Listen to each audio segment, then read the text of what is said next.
หรือว่าคอมเมนต์บ่ขึ้นสวัสดีปีใหม่2026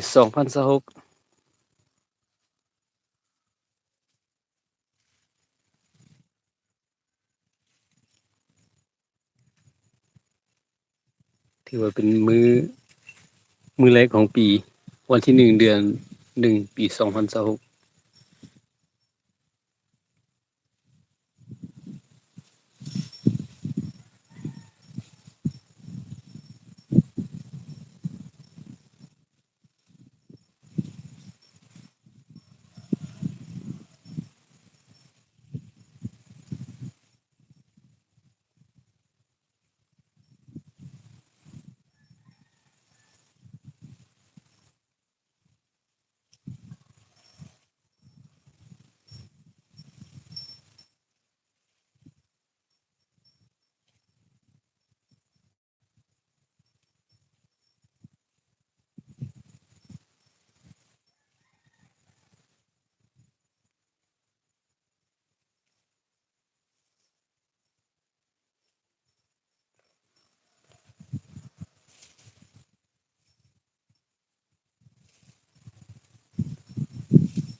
คืนนี้ก็คือสิแม่น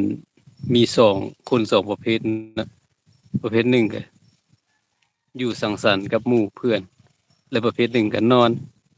อย่างเดียวนอนพักผ่อนเอาแรงสู่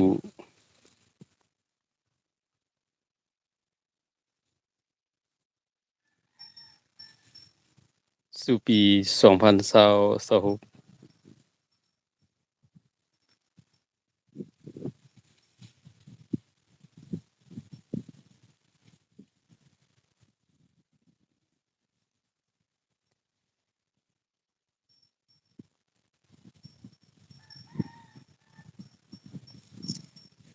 โอ้ย6หล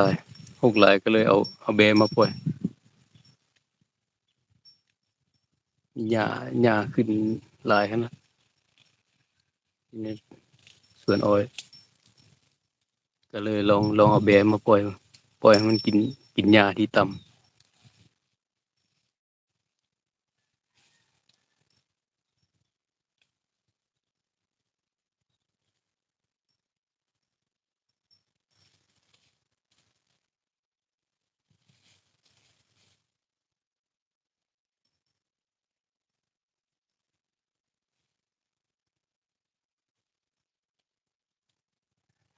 อีก12เดือนอีก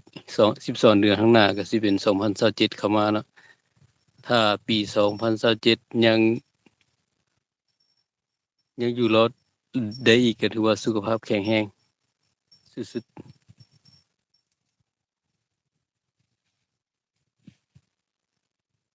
2025ผ่านไปแล้ว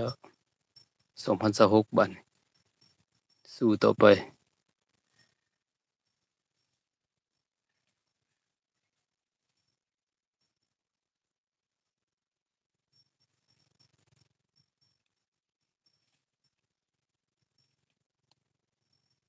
ทางพุ่นอีกแบ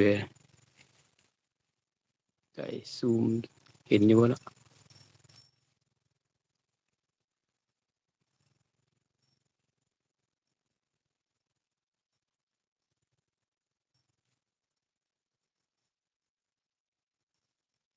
นี่ได้เห็นแล้ว